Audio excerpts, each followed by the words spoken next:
We can basically feed to almost any animal that eats protein. And the key issue with alternative proteins is basically getting to that level of quality. Full Circle is a cost-effective, nutrient-rich alternative protein designed to revolutionize animal nutrition. Are fish any more relevant to you than, like, let's say, the future of human protein provision? I get comments under YouTube videos saying this is part of Bill Gates's conspiracy to make all of us eat insects. It's much easier to feed animals than humans. Vegetarianism around the world is declining, mostly due to India becoming less traditional. It's modernizing. What can you do, or what do you do to stop yourself from burning out? If you're waking up and then kind of working until 9 or 10 p.m. at night, being around the energy of people, I feel, is really like fueling. Today's episode is brought to you by Profile, a PR agency that turns entrepreneurs and CEOs into industry leaders through media coverage, LinkedIn and video. LinkedIn, media and speaking opportunities are often an afterthought, especially for CEOs. They just don't have the time. That's where Profile step in. They take care of everything. They're an end-to-end service, so you can hand over the profile building to them and worry about driving the growth of your business. So if you've got a story to tell and you want to build a profile as an entrepreneur or industry leader, you can find out more by going to www.welcometoprofile.com. Felix, great to be chatting with you here at Bibbury Trout Farm. Have you ever been to a trout farm before? I have never been to a trout farm. I've been to eel farms, which are very different, a lot more wriggling.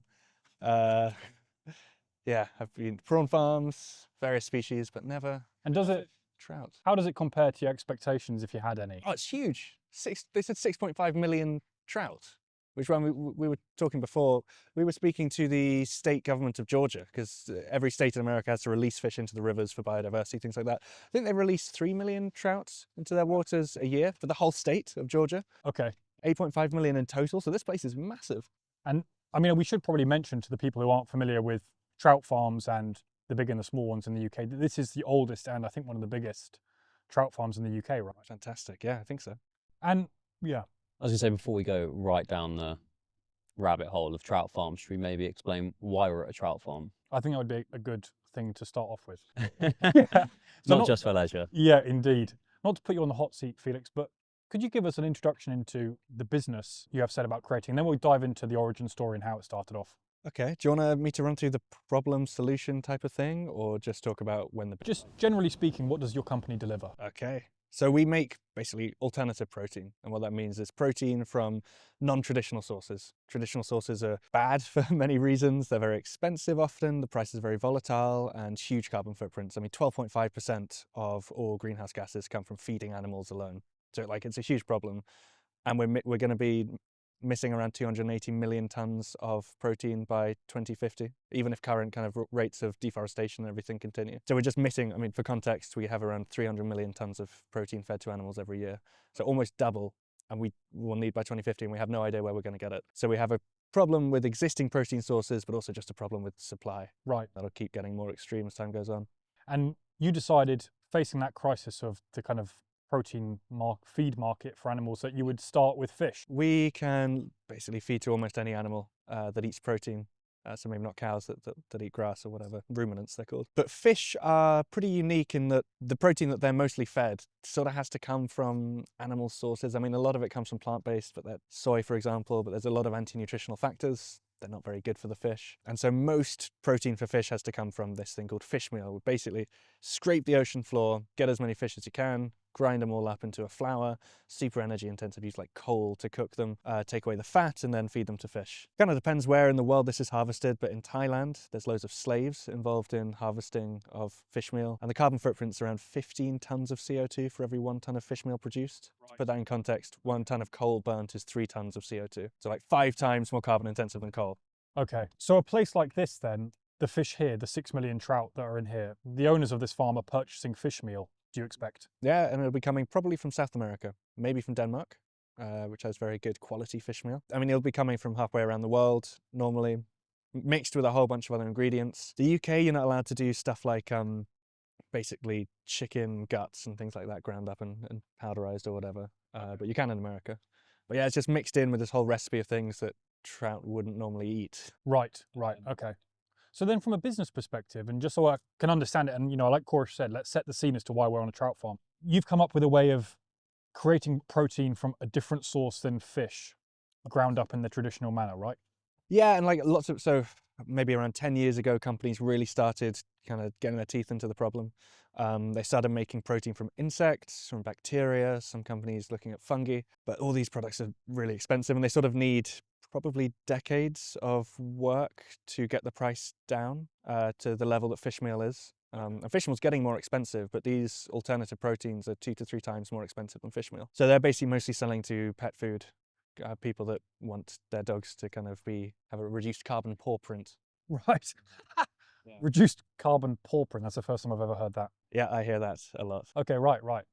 So you're not targeting that market, or are you? You're looking to level the playing field on the commercial fish feed landscape. Yeah, so our investors, we've got impact VCs, we have family offices that care a lot about impact. I don't really think you're making much impact if you're sending insect meal to pet companies because they just use byproducts from the meat industry anyway.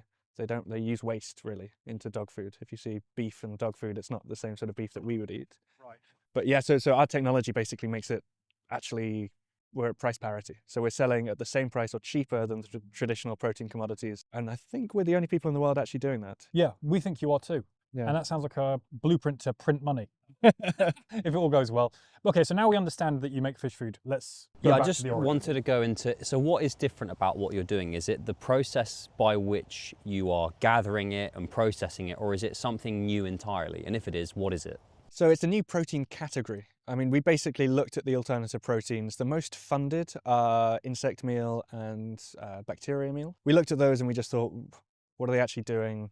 Can we do something different? And when you think of fermentation, you think of these big stainless steel tanks, really hard to get, aerators in it. I mean, it's pretty energy intensive to run and pretty expensive in general, high capex. But just based on a hunch, we thought, what if we combine that with insect production? We call it sort of multi-species fermentation. So we use 10 different species of bacteria, fungi, and insects, all working together to produce quite a diverse protein that's really high quality. And in doing so, we basically get 10 times the yield of the other guys. Okay, so how do you mean? The yield of... I mean, we can use food waste, agricultural waste to put into the system.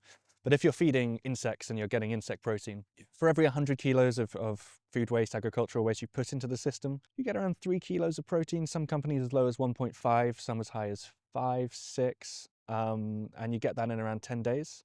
It's quite low yield rates because you have to extract it from the insects, wash away the fat, for example, and there's a whole load of byproducts. But we're getting around 33 kilos of protein in just 3 days from the same input. Wow, okay. Yeah, it's a significant improvement. So this is a bit like gorilla stomachs, isn't it? In what way? No.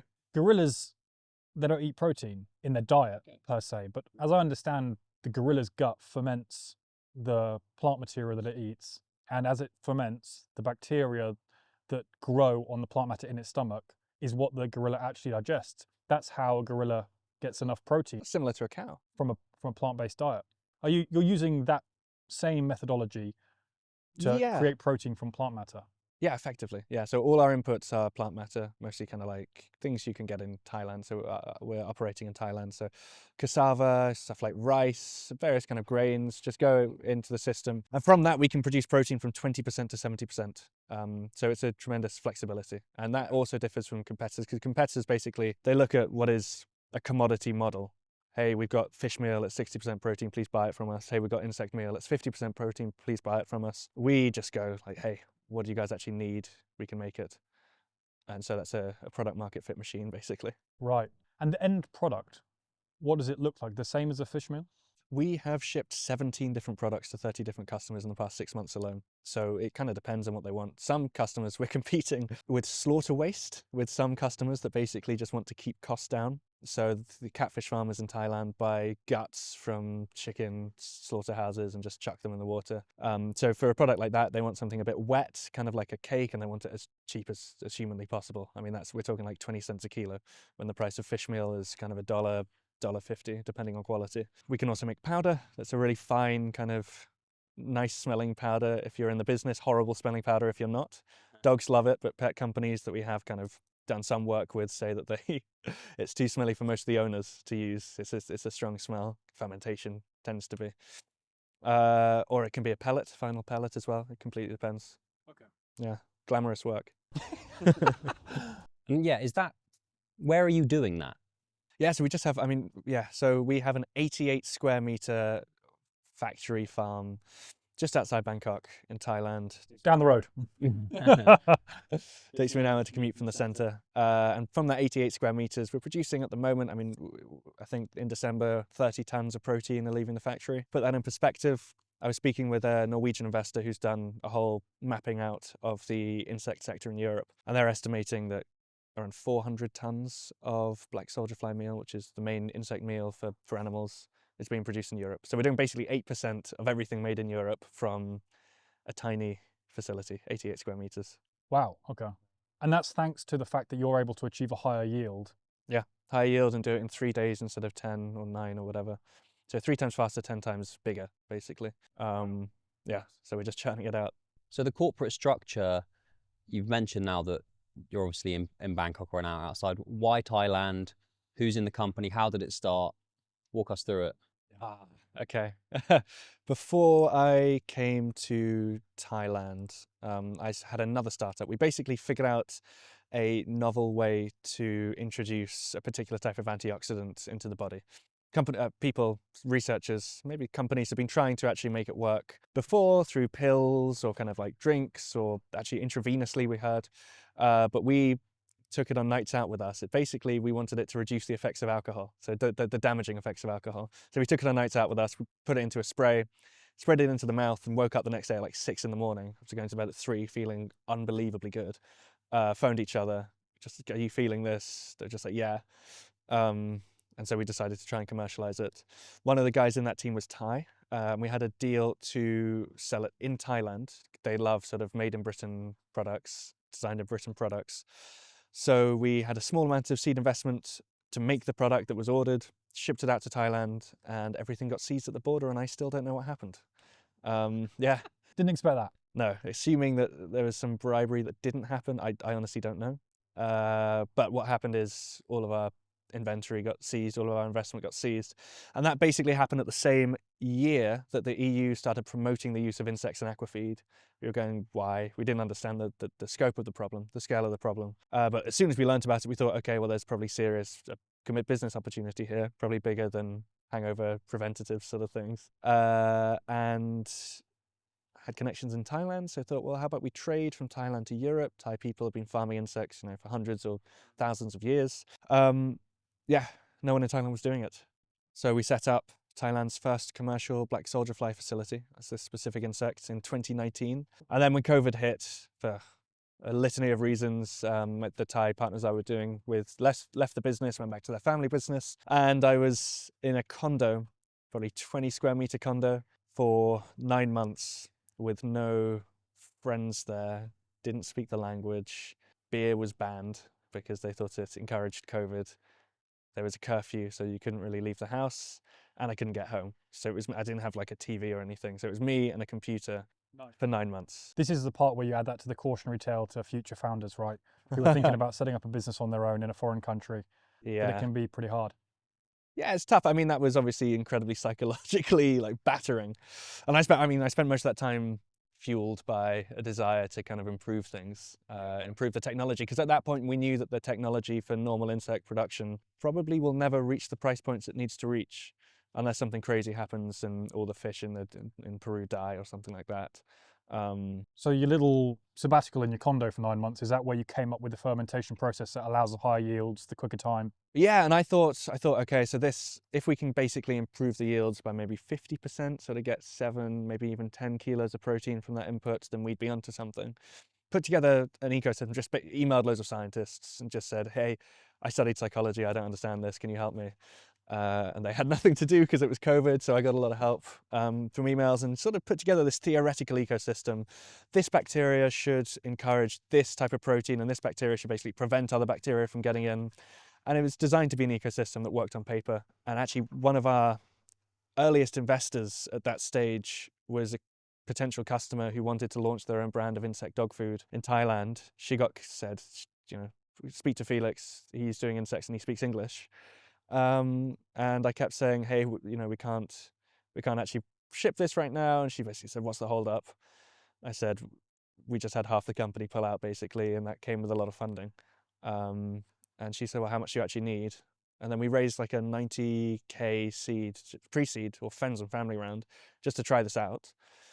I spent a year running a factory with myself as effectively the only employee. That involved me giving myself heat stroke because it was basically like an old gutted townhouse. So I was in a building with no aircon, 45-degree heat, working like breeding insects, farming insects, doing fermentation in kind of like trays, barrels. Coming home, my girlfriend was living with me. I was stinking of ferment. I mean, it's a unique smell. It smells absolutely terrible. And basically just lying passed out from heat stroke. And this is while you're experimenting. Yeah, this is while I You're was not even sure that it works. Yeah, wasn't sure it works. And it took a year. We kept having escapees. I remember this, I got really into podcasts at that stage, just having to put on the podcast, go to the farm, round up the escapees that had gone in the cracks on the floor, kill the ants that were kind of invading, fight some rats. And I didn't like fighting. When you say kill the escapees, No. not your, round not up your the Thai escapees. employees. No. I'm just checking. No, but what are the No. escapees? Just like larvae that Like sea monkeys. yeah, they're like worms basically, like little worms. Remember sea monkeys? Yeah. That's kind of how I imagine it. Lots But of on sea monkeys. steroids. Yeah, right. It's just kind of like maggots basically.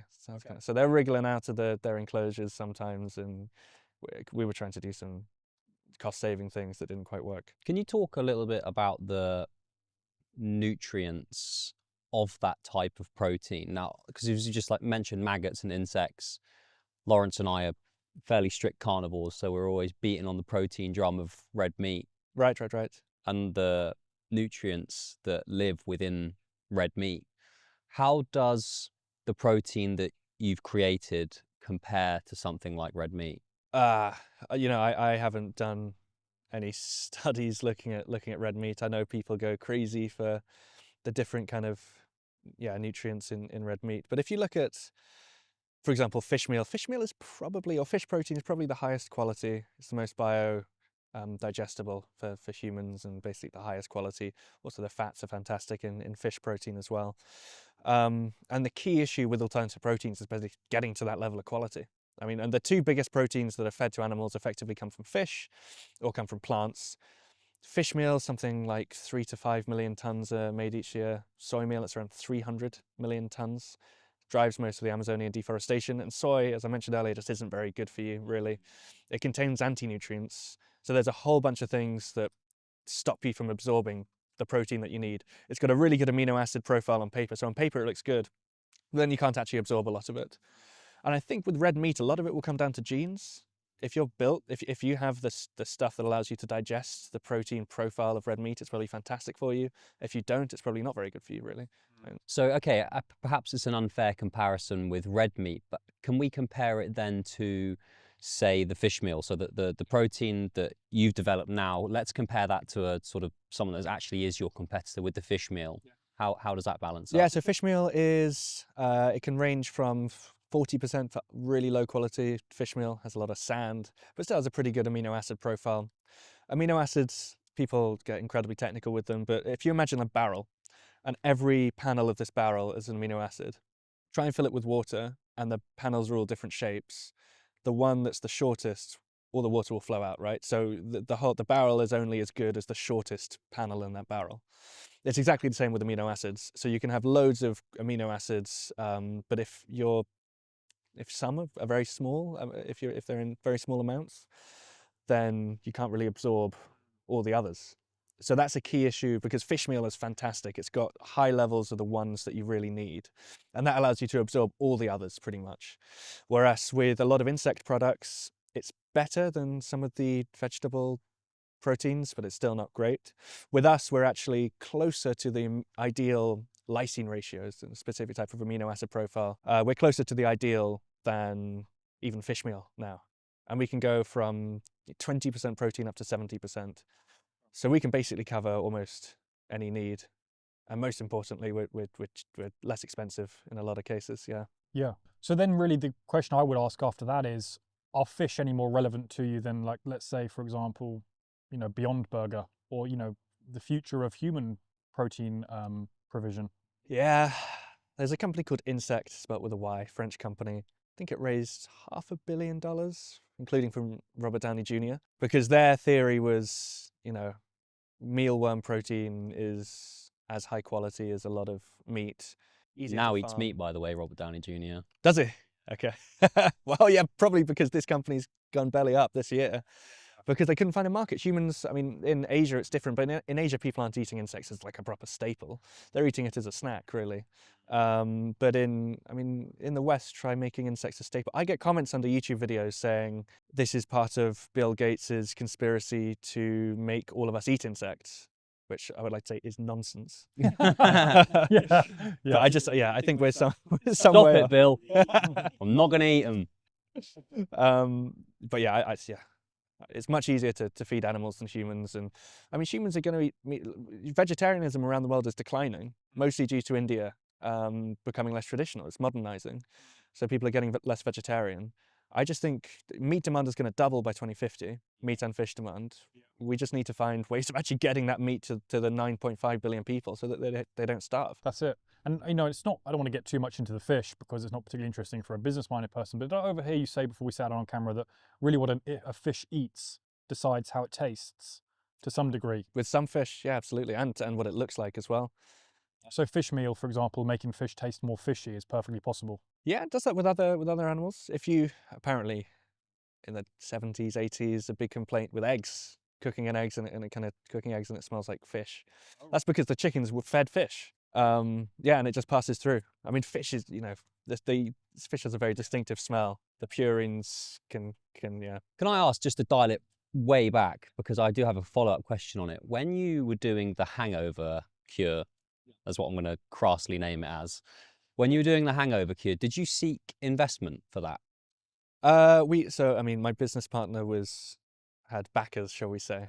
Okay. And then we, through, again, sort of family and friends, we managed to raise basically like 10K each. And they're just angels. Because I wanted to sort of ask you now, leading on from that perhaps, was what the landscape is like in Thailand for entrepreneurs, for startups. Have you looked into VCs? How does it work?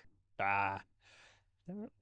aren't. So there are lots of companies in Thailand that call themselves VCs. They're more CVCs, they're called, corporate venture capitals, where there are so many monopoly players in Thailand that one of the ways that they basically funnel innovation is by doing venture investments. But that's not really, risk profiles are different. They're doing it for different reasons to traditional VCs. They don't have LPs. So in terms of actual pure VCs that are operating in Thailand, I mean, you can count them on one hand, really. There aren't very what many. we would know a VC to be. Precisely, yeah. Well, I mean, CVCs count, but... And with that in mind, why then still Thailand? Now you've got momentum under your keel. What keeps you there? Well, so we know we know how to operate in Thailand, and we are selling a more affordable product than pretty much anyone else. Even when you include shipping costs and stuff from there? Yeah. Because the alternative protein is like $3, $2 to $3 in most of Europe. And we, as I said, 20 cents to $1, for example, for our product. Where are you selling to? Are you selling it back to Europe? No, at the moment, we're just going to local fish farms, turning up, saying, do you want to buy this? We can save you money. But did you not say when you started this that it arose out of a problem identified within Europe? Yeah, because the European market is the most basically sustainably oriented. But still, companies aren't paying more for something more sustainable if it's multiples more. They'll pay maybe 10%, 20% more if they have a really key sort of marketing use case. I don't know many companies that are doing that, certainly with food. There are some in fish, like a couple salmon farms in Norway, but... So do you have a plan in place to try and bridge that gap? If they're only willing to spend 10 to 20% more and then to where you are now, where are you at by comparison in percentages? So right now, the price of fish meal in Thailand is at a 30-year low, adjusted for real terms, and we are on average around 10% lower than that price. Okay, so you're actually a price leader. Yep. Yeah. And considering the fact that your fish food is optimally kind of created with a protein structure, are you tempted to just make it more expensive? The sustainable feed market is kind of negligible right now, but the traditional feed market is $500 billion a year, and it's birthed the biggest companies of all time, ever. And that market covers all livestock, or just fish? No, all livestock. And so we see an opportunity. We think just due to the environmental factors that are driving up the price of protein, that the sustainable feed market will just become the traditional feed market eventually. And if we dominate it, then hopefully we get to be as big as companies like Cargill, unless they buy us first. So that's kind of longer term. I mean, I think in the space that you're playing in, you have the added benefit that kind of regulations set to be on your side. And it seems to me perfectly possible that if you can create a product which has a smaller carbon footprint, and companies in your kind of industry were able to take advantage of subsidies and things like that, you might be well positioned to sell at an even lower price point when all prices are considered, if you know what I mean. Yeah, potentially. I mean, hopefully we'd get some benefits of those subsidies as well, just through if they're paying less, then hopefully we can charge more. But regulations just, yeah. In Thailand, it's okay. So we're regulated in Thailand. We got permits to sell in Singapore. We're on the FDA registration list, so we can import into America. Europe is an absolute nightmare. We do multi-species fermentation. Europe hates anything multi-species, and they especially hate it if it's coming from Europe. It's okay for you to have cheese with maggots in it, and when you eat the cheese, the maggots jump into your mouth. That's regulated, that's approved in Europe, it comes from Sicily. But multi-species anything is really tough. And I learned this the hard way. I flew down to speak at a conference at the EIT and also to speak to regulators last year. So I went to the EU. Basically came just for that day, flew from Thailand. It was a long flight, so I had some sleeping pills that I kind of took from the plane. They didn't work at all. So I arrived absolutely exhausted, like knackered, just gunning coffee. Had to go on stage to speak with these guys, and I have like a condition where I shake a lot when there's adrenaline. It's going to get worse until I die, apparently. But because of that, I'm prescribed beta blockers, which stop you shaking. So I popped a couple of those, got on stage, and I was so bored throughout the entire thing, and kind of like my eyes were closing. And then afterwards, I realized that I'd basically swapped the beta blockers and sleeping pills. So I'd taken beta blockers on the plane and sleeping pills before my discussions with regulators. And it worked perfectly. You were so calm during that turbulence. Look at that guy, so stoic. Yeah, the ultimate going recipe. down. Yeah. Yeah, but I mean, the EU told me it'll cost around $1.5 million just to know if you can sell it in Europe, because the harmonized system isn't actually harmonized. Every territory has a different interpretation of the rules, so you need to get advisors for every territory. So it's just too expensive. 90% of all the global aquaculture is farmed in Thailand. So not in Thailand, in Asia. Right. Oh, I see. It's the home of the market.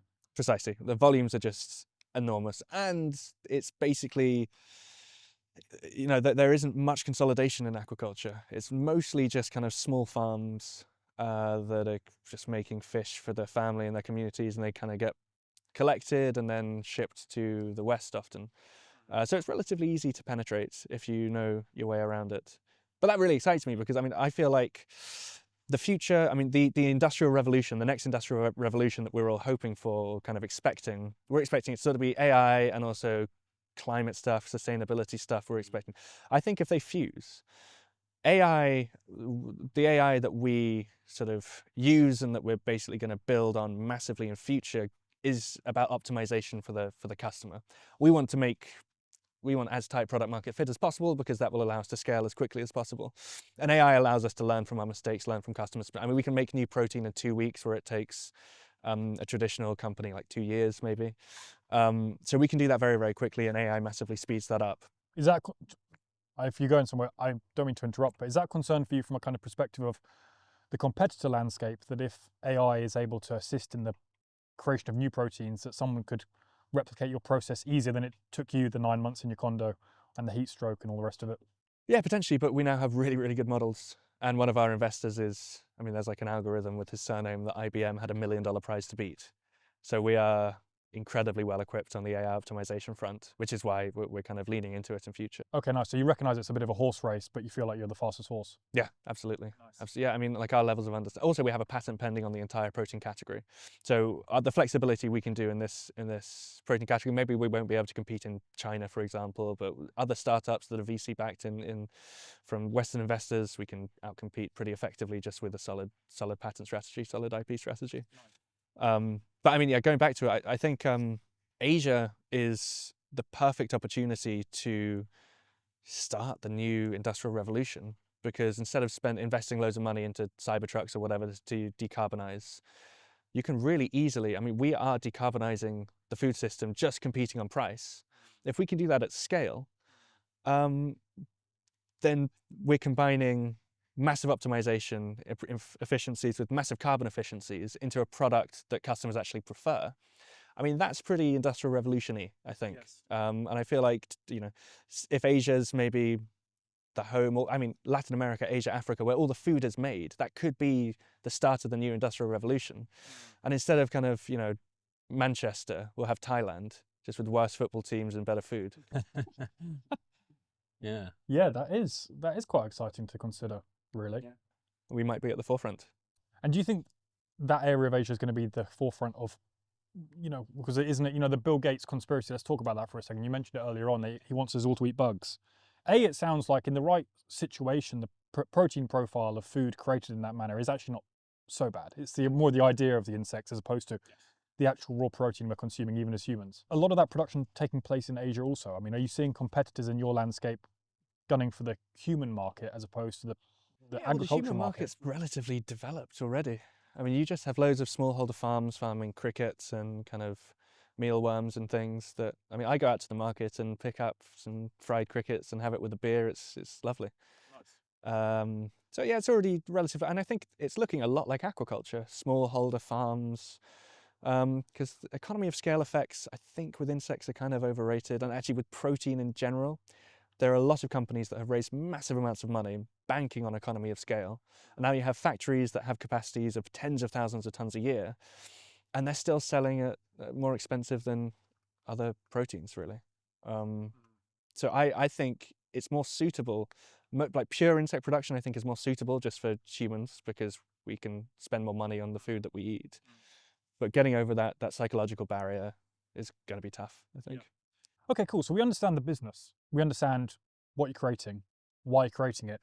A lot of our audience are people who are aspiring to set up businesses, and yours is quite unique. Yeah. It's quite unusual, you know, not even taking into account the circumstances, aka moving to Thailand to do it on your own. Could you tell me a little bit, now that you're a few years in, you have had some success, which is great to see. How does it feel to be a founder? Unbelievable amounts of energy. Like it's, I don't even drink coffee, but it's kind of like being wired. When things start going well, it's like you're just wired the whole time. When you're kind of every month, things are getting better and better. And so we've had 6 months of exponential growth at a time where people are struggling to sell everywhere else. I mean, we're now selling double what a company in the same region was selling 2 years after they raised $15 million. We've raised 1.5, really. We're selling basically the same amount of protein as a company 2 years after, biggest in the world, 2 years after they raised $70 million. And that's unbelievably energizing. I think it's also fantastic. So I've been on this journey by myself, but then I also brought in, when I started Full Circle, a tremendous co-founder who it's a system that VCs quite like, actually, where you have a kind of majority founder who does a lot of the outward-facing work, and then an operational founder who takes care of everything inside. He's called Tay, and he basically solves any problem I can think of, which frees me up a lot to do kind of founder stuff. I still don't fully understand founder mode. I think maybe we're too small, that we're just like all of us are in founder mode the whole time. I don't think there's any other option. But yeah, it feels great. And the entire journey, if you just keep getting back up, then I think normally, yeah, you do enjoy some success. And that resilience is, I mean, grueling, but when you actually break through it, you feel like you can do anything, because you know psychologically that you can go really, really you can be stretched massively. And what's motivating you to work? It's exciting. I really enjoy it. I think, comparing ourselves to competitors, which we've only really been able to do in the past 3 months, is unbelievably motivating. And feeling like you're at the cutting edge of something, feeling like you're driving something is crazy. And being around a team that we've had phone calls from people's girlfriends, a bit like factory technicians' girlfriends, saying, is he actually at work the whole time, or is he having an affair? Like people are like properly invested, and being around. You check over your shoulder, he's not at work. No, he is. But yeah. Okay, so it's good. It's exciting. Super exciting. What can you do, or what do you do to stop yourself from burning out? Yeah, it's interesting because when things were tough, I felt like I was an introvert. And now I feel like I'm a massive extrovert. Probably because the only way I've actually gotten through it is by leaning way more heavily on friends. Like if you're waking up and then kind of working until 9 or 10 p.m. at night, just kind of being around the energy of people, I feel is really like fueling. But it doesn't feel, it feels like I could potentially burn out. I need to take more holidays than I do, and I'm in bloody Thailand, so I should be on the beach way more often than I am. But it's addictive being in the factory around the worms. But it's interesting, right? Because you say you could burn out because everything's going real fast, right? And if you looked at the business as a kind of on paper, the founder's health and wellness is at the top of that list for being important as, you know, something you should prioritize. Why do you think it is that more founders don't pay more attention to their own health and wellness when things are going good? It's like a big like macho energy, I feel, and there's a sort of, you're working eventually. A lot of founders feel like they're just working for their investors, and their investors are sort of people that call them at kind of 9 p.m. on Sunday to discuss things. But I think that, I mean, there's a lot more focus on work-life balance nowadays. I mean, maybe less this year. There's been a bit of a shift in the opposite direction with people thinking it's more about a hybrid of managing them both. I encourage all our staff to take as many breaks as they need to, and we just work basically on. You do take that same advice for yourself? Yeah, I do. I mean, I just have too much work on. But yeah, so next year we're going to be hiring, well, we're a management team of 3 that's beating companies that have hundreds of millions invested in them. But that's a lot of work. Yeah, so it's a tremendous amount of work, but we... And why not have a team of 30? Yeah, so a lot of our competitors that have tanked have done so because they hired way too many people and didn't have the sales to back it up. And we don't really want, if we don't need to. Like, I mean, me burning out is a massive risk, but it's also one that we can mitigate. Every day, this is ridiculous. Every day when I wake up, I write on the fridge a number of how much energy I feel, how positive I feel. And then I have that averaged out over 3 days. And if it gets below different levels, then I do different things to stop myself from burning out. So no kind of dopamine heavy activity, i.e. video games or whatever, after work if I'm below an 8. If I'm below a 6, I need to just take a holiday. And that system, basically just building those systems is kind of that's interesting. I've never heard of that. That's really cool. It works. I didn't burn out at all this year. Last year I felt like I was close. I think that's really cool. Really good advice. Yeah, that is. Just going back to your thing on hiring, and I think that is an interesting point, you know, not to scale too quickly so that you trip up over your own feet. But for entrepreneurs out there who have got a small team, 3, 4, 5 people, and they're debating with themselves, should I be hiring? Should I be, you know, maintaining what we've got? What are the sort of checklists you place in your mind as to when you think, okay, now enough's enough, we need 1 more person, we need 2 more people? What are the sort of boxes you're looking to tick in your head before you decide to bring in someone? That's really interesting. First of all, we have a lot of angel investors and I sort of use them as much as I can. They do a lot of work for us. Oh, interesting. Yeah, I think just if you feel you really need it, then sort of do it. But we've made some bad hires before. And a lot of that came from feeling like a dire need for it.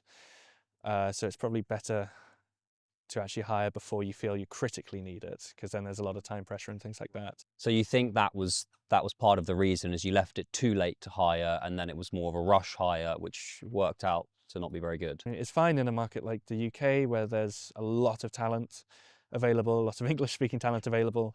There isn't that much English-speaking talent in Thailand, and it's a risk-averse country where people would rather sort of join a big company and know that they're going to have a salary for 5 years rather than join a startup and know that the rewards are much higher, but the risk's also much higher as well. And are the rewards higher because you would offer equity or things like that? Yeah, so I mean, we have 10% of our company set for staff. I encourage I mean, our VCs basically mandated that, really, because... Oh, really? Yeah, because that's when you have if you have a successful company, everyone needs to be working as hard as they can, which our team members are. And it's amazing in Thailand because that means so much to, I mean, like making people a millionaire in Thailand in Thai baht is like not that difficult through an ESOP. Yeah, like $1 million baht is $30,000. Oh, right. Oh, wow. And the average wage, the median wage in Thailand, something like 16,000 baht a month. So I mean, we pay all our factory workers double minimum wage because I don't like I think worrying about money is one of the biggest barriers to innovation. I know because I've been there myself. So I want everyone to kind of like have at least a base level of comfort and not worry about their mum in debt or whatever.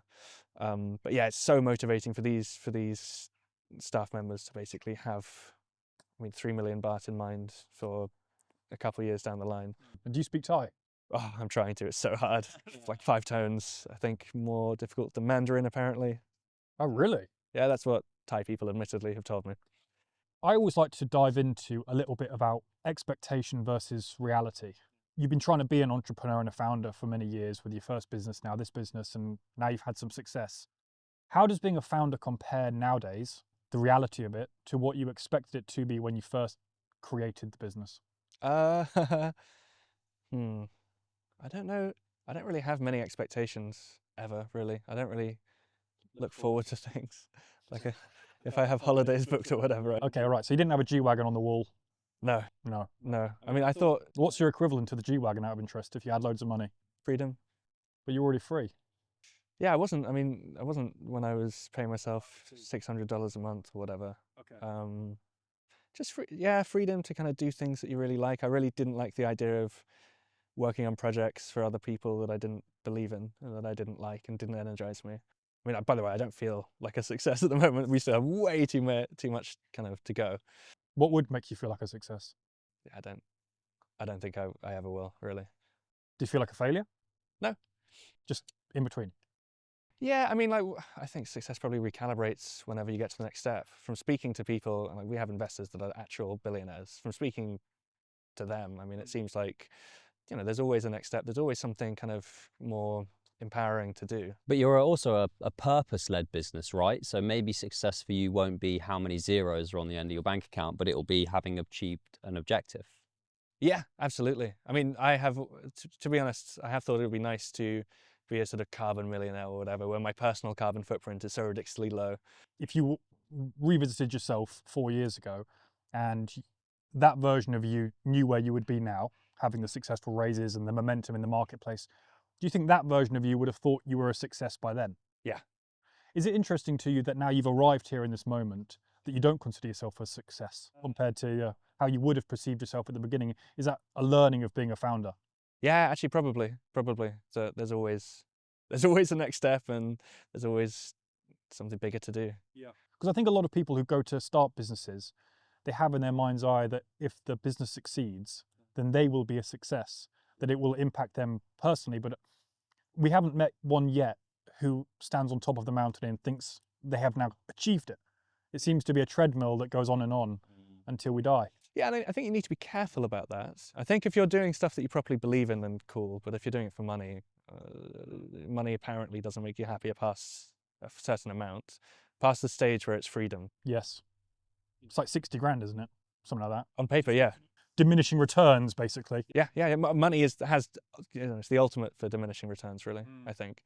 But yeah, I mean, I always thought it'd be really nice to kind of sell the company and then start a commune or something and buy a Greek island and just kind of do philosophy. Yeah. But now I'm actually like making impact. I don't know, it is really addictive. I see that. Especially in the way that you've managed to make an impact and you've done a financial saving. I think that's really clever because that's both. I don't think you can sell on the virtue alone. No. And it's handy to, and you can't really sell on the price point either necessarily. Although it's a stronger selling factor. We're here at Bibbury Trout Farm. I think it'd be worthwhile us taking a stroll up and down and seeing where your fish feed is one day going to be feeding the fish. Yeah, let's do it. Just going to have a stroll. So this is what the hell a trout farm looks like. It's great. I don't know why I expected to be able to see more trout. And for it to smell. Why doesn't it smell? They're all underwater, I guess. And you can't smell the fish feed either. You can't smell the fish feed? Well, it's quite cold. So hit us and the audience with some facts and figures. There's 6 million trout in this farm. 6.5? 6.5. Yeah. How many tonnages of fish feed are these fish eating? So that depends on what's called the FCR, the feed conversion ratio. So it completely depends on the quality of feed. Trout feed tends to be really, really high quality. remember laughing massively when I first got into this business with people unironically referring to trout and salmon feed as the Ferrari of animal feed, because it just they're apex predators. And Oh, I see. yeah, So it's good quality feed. it needs to be good quality. And so so in the 90s you would feed 1 ton of salmon, you would feed a ton of feed to salmon and you get more than a ton of salmon out of that. So more output than input, which is kind of crazy. But nowadays, because there's a lot less fish meal, it's now maybe 1.2 tons of feed for every 1 ton of salmon. So it completely depends on what this farm is kind of optimized for. When you're here, do you imagine selling your product to places like this? Well, it's certainly very different to the places that we do sell to. It's a lot cleaner, a lot less mud. But yeah, it's interesting. They don't have any auto feeders. I can see an auto feeder over there. The man chucking stuff in. Camera pans. Thanks, camera person. So yeah, I mean, this is a lot less industrial than a lot of the, for example, salmon farms that we can work with. And does that make any difference to you from a business point, a strategy? You know, does a customer's commercial priority make any difference to you? In terms of Ideal customer profile. for us, Yeah. Like, for example, are commercial fisheries better for you because they buy more in volume, or are they worse for you because they haggle more on price? what's best for us and what will be best for us until we're absolutely massive is data. So as long as farms are professional enough to monitor what they're doing and then give us that data so we can improve what we do in 2 weeks and then give it back to them, and kind of it's a virtuous cycle. That's sort of the most important thing for me at the moment. And the professional farms, I mean, I don't know if these guys do, we should ask. But a lot of the professional farms do. Most farms in Thailand don't. What kind of data are we talking about? Like how much fish they're getting for how much feed you're putting in, how fast they're growing, how healthy they are, how many are dying. The protein that you've created, obviously we're on the trout farm, we're talking a lot about fish, but the protein itself you've created, is it not something that could be used to feed other animals as well? Yeah, any non-ruminants really. So anything that doesn't need just to eat grass. So probably not gorillas. But yeah, I mean, we feed pigs, we feed chickens, we've fed goats, even though they are ruminants. We've done a whole bunch of things. We're species agnostic. Right. And so does it take a different form each time for each animal? Yeah, so I mean, we tailor it completely based on what the farmer less than the animal, and that's, to be honest, more commercial than nutritional. But yeah, I mean, as I say, 17 different products this year to 30 different farms. Wow. What a story so far. It's going to be really, really fun. Yeah. It's going to be really, really fun to keep track of Yeah, you how guys full should come circle out. goes. Yeah, we'd love to. That's an excuse we were looking for. Yeah. Out to, I want to experience some heat stroke and some fermentation. You won't get any of that Minus the nowadays. rats. Minus the rats. No rats nowadays. That was just... No. Just the one time. Yeah. But it's been really good talking to you, Felix. Thank you for your Fantastic. time Thank today. you so much for having Thanks me. a lot. Likewise. It's been Cheers. great. Yeah, Cheers. Thanks. Awesome.